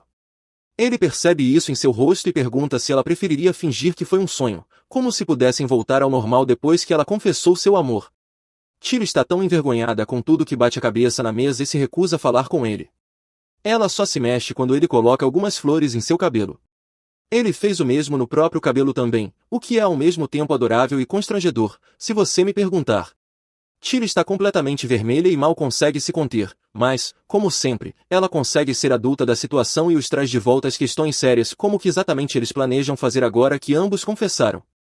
Já sabemos que eles não podem se casar, então até onde esse príncipe está disposto a ir por seu primeiro amor? Também há a questão da amizade deles. E se eles terminarem e se desentenderem? Eles foram amigos a vida inteira, e seria devastador perder um ao outro. Ai simplesmente confessa que não tem intenção de se casar com ela. Eles não precisam estar casados para ficarem juntos, de qualquer forma, e ele não se importa com o papel que ela tem que desempenhar na profecia. Se eles conseguirem voltar vivos depois de selar o espírito maligno, como estão destinados a fazer, pode ser que não lhes reste muito tempo antes de pagarem o preço por usarem suas habilidades. Ufa, isso tomou um rumo sombrio. Acho que Ais não é tão ingênuo quanto parece, afinal. Mas ele tem razão, se não lhes resta muito tempo, por que não passar esse tempo juntos, certo? Ais também sabe que não é a prioridade principal de Tilly, e ele está bem com isso. Ele nem quer ser, ele só não quer que ela continue o afastando. Ele a encoraja a seguir o caminho que precisar, prometendo que, para onde quer que ela vá, ele a seguirá. Nossa, esse garoto conhece todas as falas. Mas, para um protagonista e príncipe destinado a salvar o mundo, ele parece bem contente em ficar em segundo plano. Tipo, desculpe, senhor, precisamos de você para a trama. No dia seguinte, Tilly está angustiada com a conversa que tiveram, suspirando derrotada enquanto caminha pelos corredores da mansão do Duque. Ela dá de cara com Ais novamente, bem no meio de seu treino de esgrima. Ele pode muito bem se mudar para lá a essa altura. Como ninguém sabe que ele está na capital, ele está escondido na mansão Hall. Ele convida Tilly para treinar com ele, mencionando que seria uma excelente experiência para Lena assistir e aprender com ela. Com esse tipo de argumento, Tilly não pode recusar.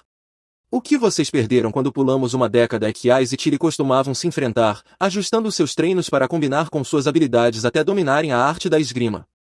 Eles não treinam juntos há anos, e com o mundo para salvar, um pouco de prática pode não ser uma má ideia.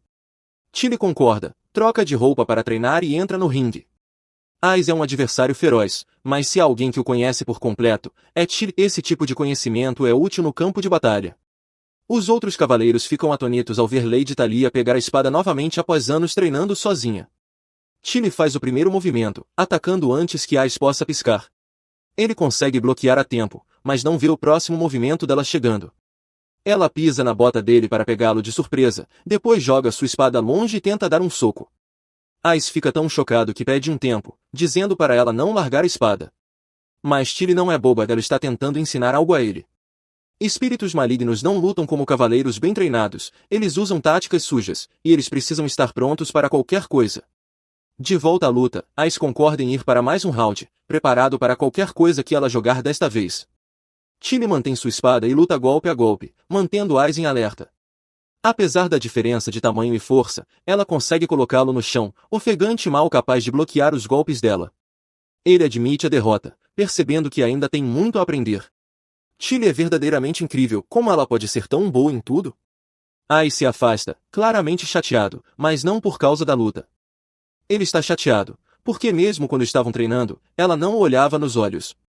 Alguns dias depois, Tilly dá à irmã mais nova um presente antecipado de aniversário e entrega ao príncipe a adaga que prometeu a ele. Ao mesmo tempo, Lena pergunta para quem ela estava preparando aquele presente de Ruby, porque aparentemente ela praticamente esqueceu de Ryan depois de todos esses anos. É verdade, falando em Ryan, parece que é hora de ele fazer um retorno dramático em breve, não acha? Claro, o destino de Ryan está atado ao espírito maligno, então ele provavelmente aparecerá apenas quando mais precisarem dele. Como ela deu adagas a eles, Tilly dá à irmã um conselho sobre não usar suas habilidades especiais no meio da batalha. É meio suspeito como ela sabe tanto sobre o perigo de encurtar a vida com desejos, quando não se espera que ela tenha nenhuma, mas Tilly apenas diz que leu um livro sobre o assunto. Mas como se ela tivesse escrito. Literalmente no momento em que Lena adormece, ele volta ao modo de namorado obsessivo e diz a Tilly que a ama. Ele realmente aproveita qualquer oportunidade. Finalmente chega o aniversário real de Lena. A família Remo janta junta para celebrar a ocasião, convidando apenas alguns amigos próximos da família, incluindo Palias e sua esposa. Os homens imediatamente começam a discutir sobre quem merece ter uma filha como Lena. Tudo o que eles parecem fazer é brigar. Palias passa a fatia de bolo para ela, parecendo literalmente idêntico, sorrindo ao lado de seu filho. A conversa muda para o debut de Lena na sociedade, que ela não está particularmente ansiosa para acontecer. Ela até tenta usar as cerimônias de maioridade de Eji e Tio como desculpa para adiar o evento por mais um ano. Além disso, ela aponta que levaria tanto tempo para planejar que acabaria se sobrepondo à festa de final de ano. Ela realmente não quer debutar, quer? Tilly decide ser uma boa irmã mais velha e concorda, sugerindo que realizem o evento em um momento em que Lena seria a única e exclusiva centro das atenções. No livro original, claro, Tilly não existia, então o debut de Lena aconteceu no inverno, mas certamente uma pequena mudança na estação não impactará muito a trama. Depois que terminam de comer, ele entrega seu presente a Lena, um par de brincos que combinam com os que deu à irmã dela, o que é meio estranho. Ela ainda não tem os ouvidos furados, então se esses forem os primeiros que ela usar, terá que mantê-los por um mês inteiro. Mas Lena parece não se importar, como sempre, ela deseja desesperadamente imitar a irmã, o que significa que Tilly não tem escolha a não ser usar o conjunto correspondente no segundo mês.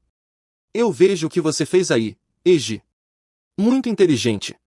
Para a surpresa de Lena, o próximo presente vem de Ryan, outro par de brincos em uma caixa vermelha que combinam com o azul de Eiji. Apenas esses brincos devem ser usados em seu debut.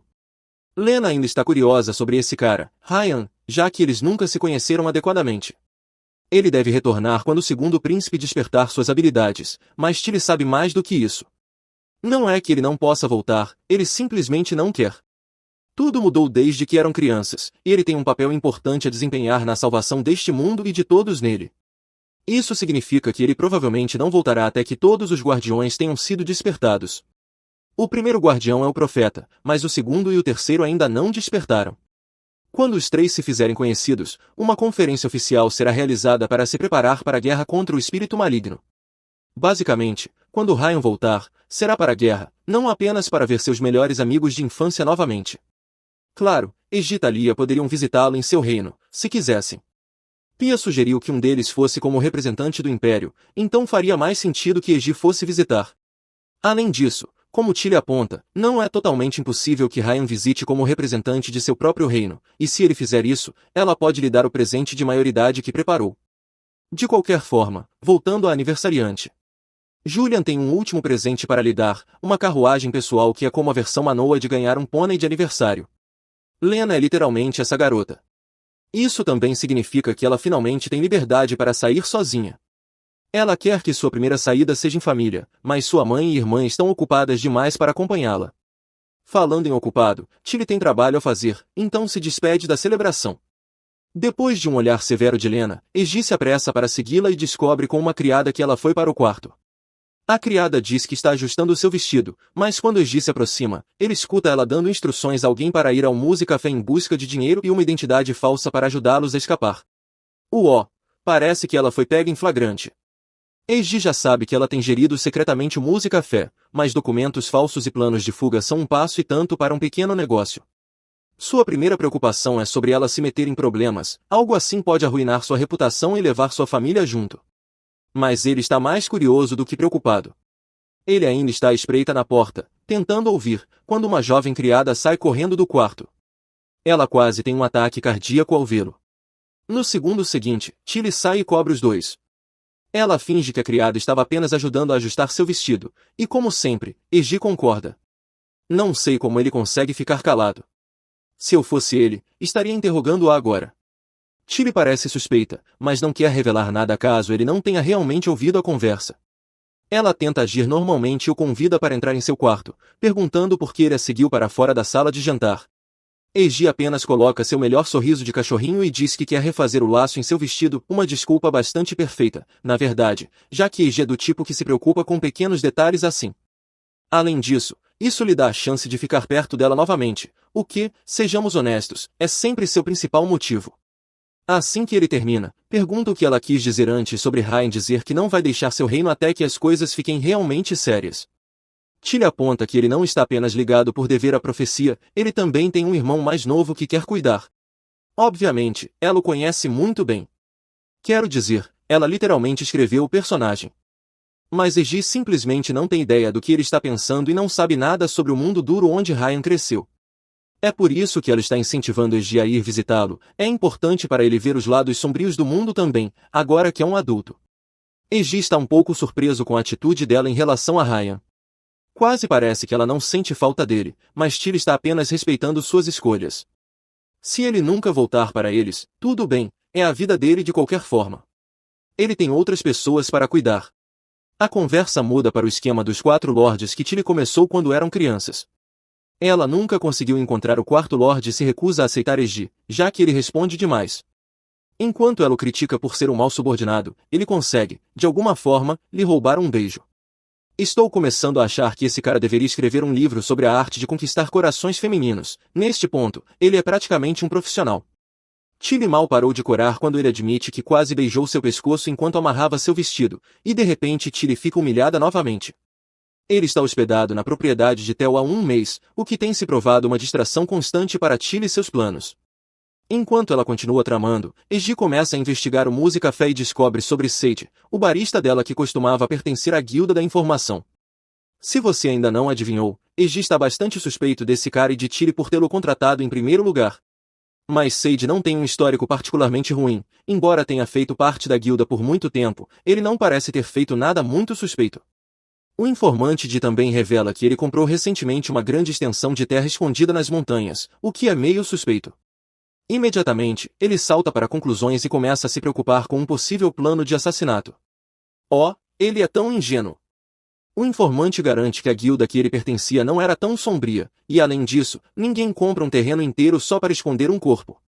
Na opinião dele, o informante acredita que Sage nunca fez nada pior do que fraude de identidade, e não é incomum que nobres como Duke Hall contratem homens com esse tipo de passado para trabalhos ocasionais. Além disso, ele está fazendo um bom trabalho gerenciando o café, então claramente é um cara útil para ter por perto. O informante suspeita que isso pode ser obra de Julian, mas Eiji não se deixa enganar. Tilly é mais esperta que o pai e claramente tem algum plano mestre que está tentando cumprir. A pergunta é, qual é?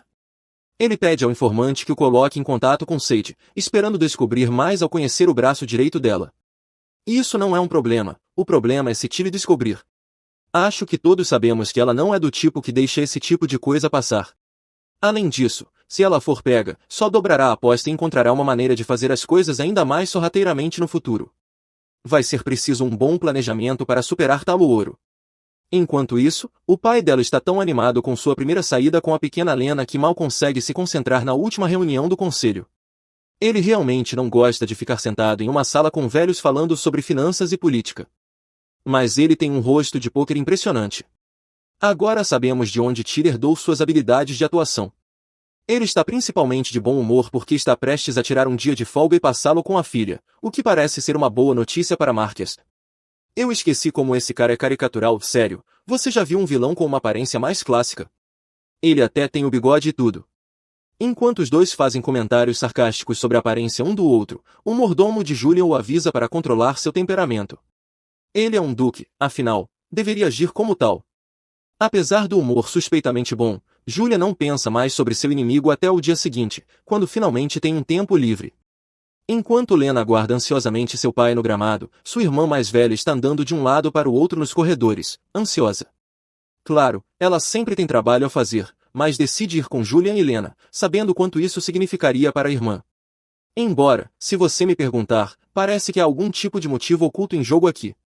Lena fica um pouco surpresa ao ver que ela mudou de ideia, já que geralmente está tão focada no trabalho que nunca tem tempo para mais nada. Ela até dá a Tilly uma saída e diz que tudo bem se ela precisar ficar em casa cuidando dos negócios, mas Tilly está determinada. Enquanto consola a irmã, ela nota que Lena já está usando os brincos que Eiji deu a ela já furou as orelhas. Ela realmente está começando a crescer. Justo a tempo, Julian chega para quebrar a atmosfera agradável, elogiando suas filhas como de costume. Ele não consegue evitar agir como uma criança perto delas e até faz bico quando Lena menciona Eiji. O príncipe deveria ter vindo com eles, mas algo aconteceu e ele não pode mais. O pai deles comenta sobre ele ter ficado tanto tempo em sua casa, o que é meio justo. Quero dizer, ele perguntou antes de se mudar para lá por 2 meses? Eu sei que as famílias são próximas, mas não pensei que fossem tão próximas. Finalmente, eles começam a sair da propriedade, experimentando a nova carruagem de Lena pela primeira vez. Eles estão indo para um piquenique no campo. O tempo está perfeito e a vibe é ótima. A única coisa que está estranha é Tilly. Viu? Eu disse que tinha algo errado. Ela parece um pouco desconfortável, então Lena supõe que é enjoo de movimento e oferece abrir a janela. Até Julian percebe que há algo errado, ela está começando a ficar realmente pálida e suando anormalmente. Ela comeu algo estranho? Está doente? De repente, Tilly pega a mão da irmã, claramente tremendo, e a aperta com força. No instante seguinte, a carruagem balança e tombam para um lado. Lena olha para cima e vê a irmã protegendo-a, com seu pai atrás delas. De alguma forma, ele se feriu no processo. Ele está agindo normalmente, mas há sangue em sua jaqueta. Oh não, eu acho que sei o que é isso. Lena está tão confusa quanto nós, perguntando como seu passeio de carruagem pacífico de repente virou de cabeça para baixo literalmente. Julia assegura a elas que o ferimento não é tão grave quanto parece, mas Tilly está preocupada. Isso não é como as coisas aconteceram originalmente. Sentindo que podem haver mais mudanças inesperadas à frente, ela decide tomar controle da situação. Ela diz aos seus cavaleiros para não virarem a carruagem, prometendo sair em vez disso. Ela sussurra algo para seu pai e sai primeiro, virando-se para dar uma mão a Lena. Mas antes que sua irmã possa pegá-la, uma flecha vem voando pelo céu e atinge o pescoço de Tilly. Oh meu Deus, o que está acontecendo? Isso não pode estar acontecendo agora. Tilly desaba na carruagem como um boneco de pano, já sangrando uma quantidade aterrorizante de sangue. Seu pai e sua irmã não sabem o que fazer. Julian começa a chacoalhá-la, se perguntando por que ela não está abrindo os olhos enquanto os cavaleiros se reagrupam ao redor da carruagem. Coitada da Lena, acho que ninguém conseguiria se recuperar ao ver a irmã ser atingida assim. Mas, mais importante, e quanto a Tilly? Isso é tudo parte do plano dela, ou algo deu horrivelmente, horrivelmente errado? Se por agora você está totalmente perdido, não se preocupe, você não está sozinho. Vamos voltar no tempo para dar um contexto, certo? Lembra daquele dia em que Tilly e Helena tiveram uma pequena conversa durante o chá? Como todos nós vimos, Helena jurou mudar de lado e frustrar a tentativa de assassinato de seu pai contra o Duque Ramito, qualquer coisa para salvar sua casa. Naquela época, Tilly deu a ela instruções detalhadas sobre o que fazer quando o momento chegasse. No dia do assassinato programado, ela enviaria alguém para a casa de. Assim que o mensageiro chegasse, Helena deveria correr direto para o Palácio Imperial e confessar o plano de seu pai. Ela precisaria agir como se não soubesse de nada e implorar para que o punissem por seus crimes. Essa seria a única maneira de proteger o pouco de dignidade e riqueza que sua família ainda tinha. Assim, ela, sua mãe e irmãos poderiam ter uma vida um pouco confortável. Mas ela realmente precisava convencer, até mesmo implorando ao júri para deixá-la matar Mark Astagril com suas próprias mãos para limpar o nome da família. Obviamente, ela não precisa realmente matar o pai, mas o ponto é que ela precisa convencer totalmente o imperador e a imperatriz de que seu pai estava agindo sozinho. Se os planos de alguma forma desmoronassem, Tilly realmente tinha um plano de backup. Quero dizer, é Tilly, ela sempre tem um backup. Se tudo mais falhasse, Helena foi instruída a ir ao Café Muse e pedir um emprego, onde lhe dariam o dinheiro e identidades falsas para levar sua família para um lugar seguro. Felizmente, parece que Helena conseguiu seguir o plano perfeitamente, embora de alguma forma tenha levado uma surra ao longo do caminho. Machucada e ensanguentada, ela consegue entrar no Palácio Imperial e conseguir uma audiência com a família imperial. Bem, na verdade, ela invade uma reunião militar altamente sensível, mas isso não é importante agora. Ela revela o plano de assassinato e implora para que enviem ajuda ao Duque Gru imediatamente antes que ele possa ser morto. Mal sabem eles que o alvo mudou, os assassinos atingem Tilly, que agora está sendo acolhida nos braços de seu pai. Você tem que dar crédito a Julian, embora ele é realmente esperto. No momento em que vê os poderes de Helena despertarem, ele percebe o que aconteceu. Ele até sabe que Tilly previu sua própria morte e que ela não queria que sua irmã sacrificasse sua vida para salvá-la. Claro, se houver uma maneira de trazer Tilly de volta, podem ter certeza de que vão fazer isso, não importa o custo. Julian tenta manter sua filha mais nova calma e explica a ela que ela é a única que pode salvar a irmã. Lena está tão atordoada que não percebe o que acabou de desbloquear, e no momento em que o Duque diz que ela pode ajudar, ela se torna determinado a usar esses novos poderes e trazer sua irmã de volta à vida. O Duque dá a ela um pequeno aviso antes de retirar a flecha. Lena entra imediatamente com seus poderes de cura, o que é bem impressionante, considerando que ela os obteve há cerca de 30 segundos. Tipo, como ela já sabe como convocá-los? De qualquer forma, estou me distraindo. Talvez ela apenas funcione bem sob pressão, porque a sangria de Tilly para imediatamente. Ela claramente quer curá-la completamente, mas Julian a interrompe, não querendo que ela pague o preço por usar demais seus poderes. Esperançosamente, ela será curada o suficiente para permanecer estável enquanto enviam alguns cavaleiros para escoltar Lena de volta à segurança. Agora que seus poderes despertaram, ela se tornou uma das pessoas mais importantes do Império. Mantê-la viva é essencial se eles quiserem derrotar o espírito maligno quando ele aparecer. Julian planeja ficar e proteger sua filha mais velha. Felizmente, ele não precisa segurar a fortaleza por muito tempo antes que Roxana e seus cavaleiros cheguem não um minuto tarde demais. De volta ao Palácio Imperial, Aegis está pedindo permissão para ir e prender o próprio Marquês Tigel. Seu pai se recusa, o que é compreensível. Quero dizer, há um conflito sério de interesse ali, você não acha? No momento seguinte, um mensageiro chega com uma atualização e relata que a família Raal foi escoltada de volta à sua mansão com os cavaleiros de Roxana. Acontece que um explosivo havia sido colocado em seu caminho, o que virou a carruagem e permitiu que fossem emboscados. Uau, então Aegis realmente sabia de tudo, até mesmo o caminho que eles tomariam. Quando o mensageiro transmite as informações sobre suas lesões, Aegis fica pálido. Quero dizer, ser atingido na garganta com uma flecha não é exatamente um ferimento leve. Mesmo depois de ouvir que as habilidades de Helena despertaram e que ela salvou a vida da irmã, Aegis não tem escolha a não ser ir ver por si mesmo. Palias entende que não há como detê-lo agora, então ele diz ao mensageiro para colocar seu filho no comando da investigação e enviar um médico para a mansão Remo imediatamente. Aegis é pego no corredor, recebendo os documentos e autoridade para conduzir uma busca oficial pelo assassino. Agora ele não pode agir apenas por emoções, ele tem que realmente cumprir seu dever. Então, em vez de seguir seu coração, ele ordena que uma busca seja realizada. Seu braço direito assume que ele vai querer cancelar sua reunião com Sade no Café Muse, mas isso de repente faz Aegis pensar se eles ainda não tivessem ouvido a confissão de Helena, onde começariam a investigação. Não leva muito tempo para ele pensar nos servos de Raal, então ele ordena que a equipe seja revista para ver se alguém está faltando. Essa pessoa pode ser o espião. Bem, parece que ele não é apenas um rostinho bonito depois de tudo. Enquanto isso, ele vai visitar o Café Muse para descobrir de uma vez por todas o que Thalia tem mantido deles todo esse tempo. Sade, cujo nome verdadeiro é Sade Osborne, é a chave para todo esse lado secreto de Tilly que ela conseguiu esconder tão bem. Ele é na verdade o neto do Barão Osborne, então cresceu em riqueza e nobreza. Mas, depois que seu avô faleceu, seus pais se entregaram à bebida e ao jogo, percebendo que iriam levar sua casa à ruína. Em vez de tentar salvá-los, ele abandonou sua família, abriu mão de seu sobrenome e começou sua vida nas ruas quando ainda era apenas uma criança. Fala sério, que história de fundo hardcore! Seu principal objetivo era ganhar e economizar o máximo possível, então ele entrou na guilda de informações no nível mais baixo. Ao longo dos anos, ele lutou para subir na hierarquia até se tornar um gerente intermediário, e foi aí que Tilly o encontrou. Ela veio à guilda em busca de alguém para ficar ao seu lado a longo prazo, cuidando de seu trabalho sujo.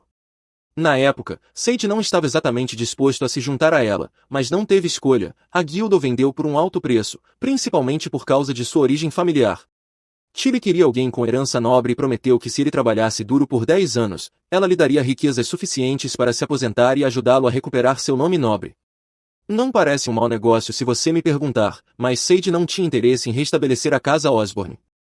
Felizmente para Tilly, o dinheiro foi um incentivo grande o suficiente para ele concordar, e ele acabou assinando o contrato dela e se juntando a seu lado. Ele parece ser um garoto esperto. Eu me pergunto se ele algum dia descobriu a verdadeira identidade dela. Bem, se não, Aegis está prestes a revelar o segredo.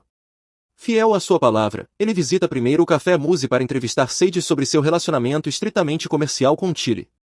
Sade é a cobertura perfeita, agindo como se só conhecesse Thalia como uma cliente regular com uma leve obsessão por café. Por outro lado, talvez ele não tenha conectado os pontos, e realmente é tudo o que ele sabe sobre ela. Sade está um pouco desconfortável com Aegis o encarando assim. O Golden Retriever se foi de verdade agora, este é o lado dele que não costumamos ver. O príncipe herdeiro aparece com uma pergunta sobre pessoas que vêm ao café em busca de emprego. Ele espera ouvir sobre a empregada cuja conversa ele ouviu, mas Sade diz que a pessoa que veio era um homem, o braço direito de Aegis. Ele sussurra algo no ouvido de Sade, e no segundo seguinte, está de pé, segurando Sade pela gola. Claramente, o estresse da situação está afetando-o. Quero dizer, ele ainda não sabe se Tilly está viva ou morta. Seu segundo acidentalmente diz a Aegis para não machucar um dos homens de Tilly, o que finalmente revela quem tem sido o chefe de Sade o tempo todo. Acontece que ele não sabia ao certo, embora não fosse difícil adivinhar. Aegis também deixa escapar que a vida de Tilly está em jogo, momento em que Sage se torna muito mais cooperativo, embora isso provavelmente também tenha algo a ver com a expressão aterrorizante de Aegis. Enquanto Sage está revelando todos os segredos de sua chefe, uma garota em outro mundo acorda com o som das reclamações de sua mãe. Ela não quer ir trabalhar hoje, então leva seu tempo tomando café da manhã com sua família, discutindo com o irmão enquanto os pais os observam, sorrindo. Depois do café da manhã, ela vai se sentar e escrever em um café, tentando pensar em uma boa história para trabalhar. Ela está apenas pensando em uma com um final trágico quando Tilly aparece no assento em frente a ela. Ela não diz muito no começo, apenas se recusa a participar de sua história desta vez. Então, ela diz o nome completo da autora, Mary Young. Finalmente, sabemos a verdadeira identidade de Tilly. Mas eu não entendo, não foi a verdadeira autora morta em um acidente de trânsito pouco antes de Talia nascer? Como ela está viva agora? A linha entre Tilly e MYR agora está bastante borrada, sentadas naquele café vazio, provavelmente dentro de suas próprias mentes. Os dois lados de sua personalidade se confrontam. Tilly diz a MYR para parar de ignorar a realidade e escrever suas histórias em vez de enfrentar seu destino e, mais importante, pedir desculpas a seus pais, embora não esteja exatamente claro pelo que ela deveria estar se desculpando. Tilly lembra a MYR que sua vida é tão importante quanto a vida de seus personagens. Sim, ela tem a responsabilidade de cuidar do mundo que criou, mas ainda tem deveres para com sua família e seus entes queridos. MYR fica furiosa, chorando enquanto grita de volta para Tilly que ela sabe de tudo isso. Tilly diz a ela para voltar e se desculpar com seus pais imediatamente, mas no momento em que qualquer uma delas percebe, elas estão de volta à história, acordando como Tilly com o pescoço enfaixado e lágrimas escorrendo pela garganta. Bem, isso foi intenso. É só comigo, ou mais alguém não tem ideia do que acabou de acontecer. Tilly abre os olhos e encontra sua mãe e irmã dormindo ao seu lado.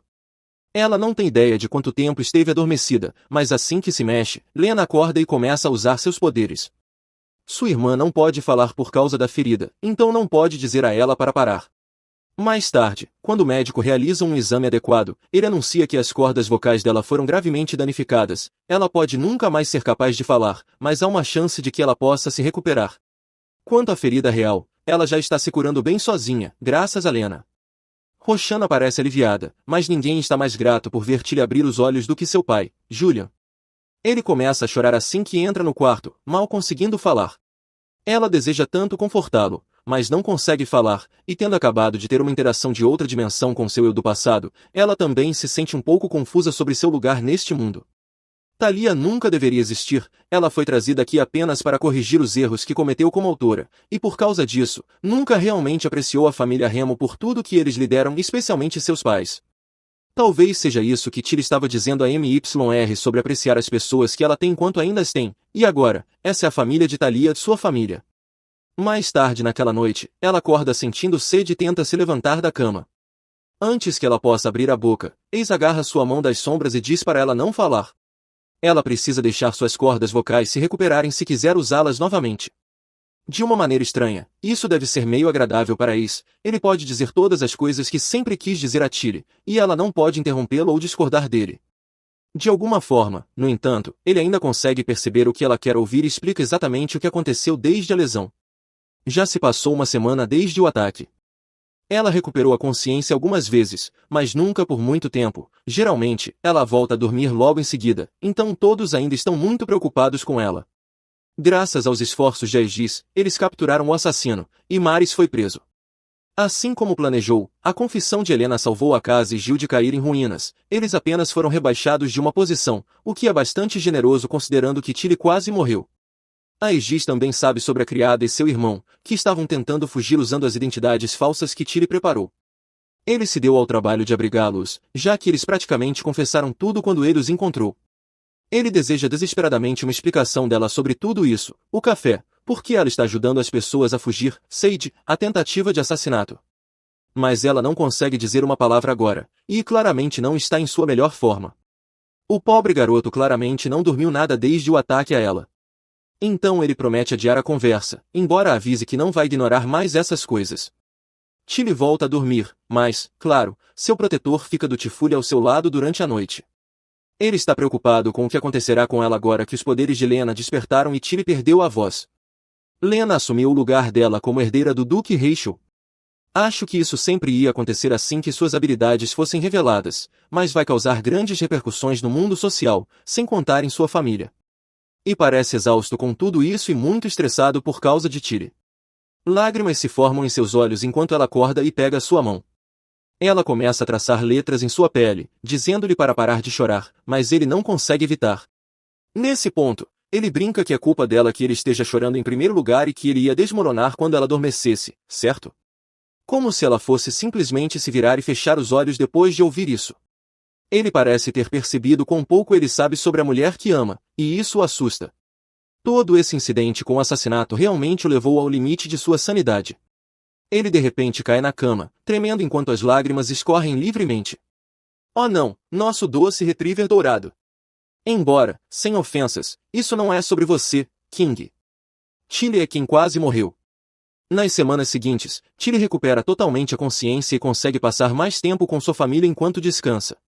Não demora muito para que os outros exijam respostas, assim como a Giz fez, e a primeira coisa que eles querem saber é a profecia que ela recebeu quando criança.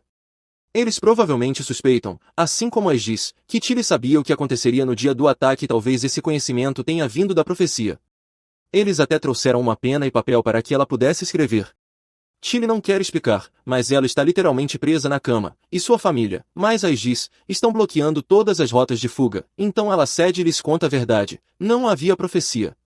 A profetisa, Tessa, apenas implorou para que ela mudasse o destino deste mundo e protegesse os guardiões até que chegasse a hora de derrotar os espíritos malignos. Ela os avisa que haverá mais tentativas contra a vida dos guardiões antes que seus verdadeiros inimigos apareçam. Lena parece angustiada, brava com a injustiça do mundo, e claro, isso só faz Tilly se sente ainda pior. Afinal, ela literalmente escreveu a história. Tudo isso é porque ela queria um pouco de angústia extra para seus personagens. Tilly tenta tranquilizar sua irmã de que tudo ficará bem, apesar do estado horrível do mundo, mas não é particularmente confortante vinda de uma garota que basicamente tentou se sacrificar pela trama. Sua família também quer saber quando o próximo ataque ocorrerá, mas Tilly ainda não decidiu sequer contar a eles. Ela está preocupada que, se tentarem prevenir quaisquer assassinatos futuros, provocarão uma cadeia de eventos muito pior. Talvez as coisas simplesmente tenham que acontecer do jeito que ela as escreveu. Obviamente, Lena é muito jovem para entender tudo isso, e ela está bem chateada enquanto Ia apenas a conforta. Roxana e Julian garantem à filha que estão 100% ao seu lado e prontos para compartilhar qualquer dor ou desconforto que ela experimente. Eu sei que eles tecnicamente não são sua família de verdade, mas são realmente bons pais, e vê-los tão chateados faz Tilly perceber que talvez ela deva valorizar sua própria vida um pouco mais.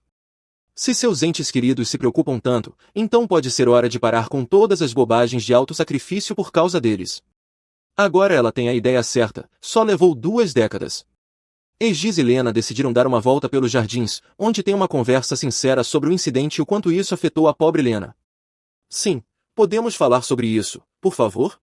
Essa garota tem apenas 15 anos, e em cerca de 2 semanas, ela de repente descobriu que tem poderes, que precisa salvar o mundo e viu sua irmã basicamente morrer na frente dela. Estou começando a entender por que Tilly é tão dura consigo mesma em relação a essa história. Tipo, ela realmente precisava escrevê-la de forma tão sombria? Lena se volta para Giz em busca de conselhos. Ela tem o título de guardiã, mas não tem ideia de como deve realmente salvar o mundo. Não é como se houvesse um manual. Giz apenas lhe diz para encontrar um objetivo e se manter fiel a ele, algo que a mantenha motivada a lutar pelo que é certo. Ele também lhe diz que está tudo bem ser humana, seu objetivo não precisa ser totalmente altruísta. Os guardiões também são pessoas. Depois de ouvir isso, Lena anuncia que seu único objetivo é proteger suas famílias, e se isso envolver salvar o mundo inteiro para fazer isso, então acho que é apenas um bônus.